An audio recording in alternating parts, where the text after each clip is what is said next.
2019, New York announced they'd be building a monument to honor a journalist who went undercover for one of her biggest stories there.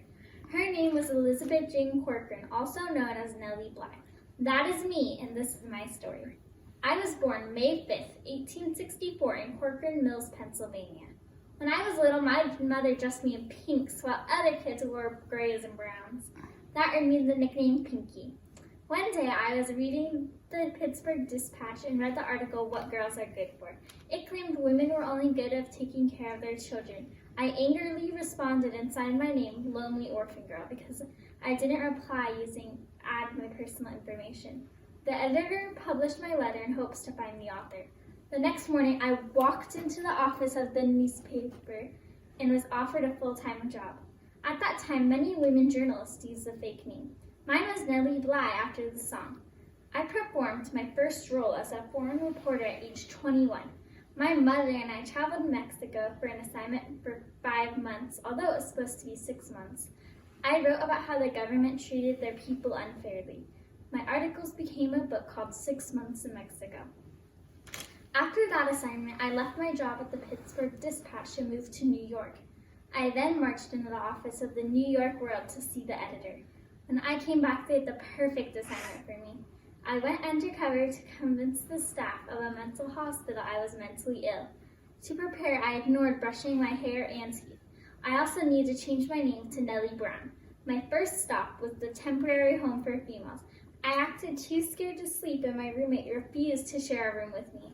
The next morning, I awoke and cried about my missing things as I arrived empty-handed. The police came, and they took me to a judge.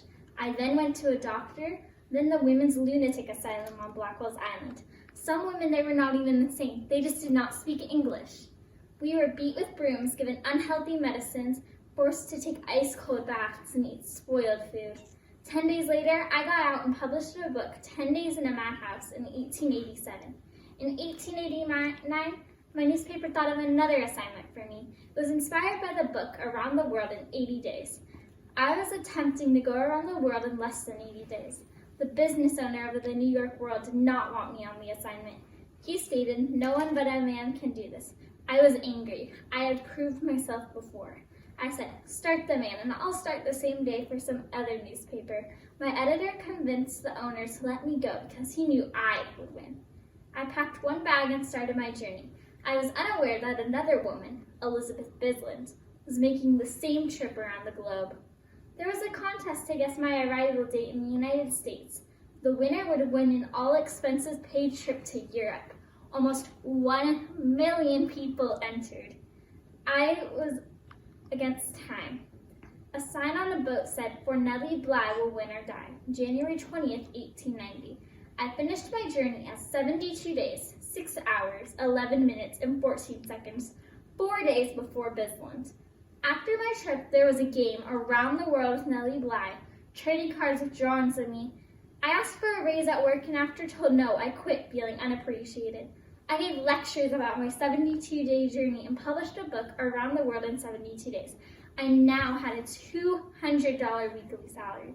Many people thought my marriage was my next assignment. My husband and I only knew each other for 2 weeks before he wed. I was 30 and he was 40 years older. People thought I married him for money, but I assured them it was for love. In 1904, Robert died and I became president of his company. I paid back its $300,000 debt and meet in the building. Unfortunately, some employees stole $2 million from the company and I went bankrupt. My mother died February 26th in 1921. I died 1 year later of pneumonia on January 27th, 1922 at age 57. I will be remembered as a journalist not afraid to get to the story.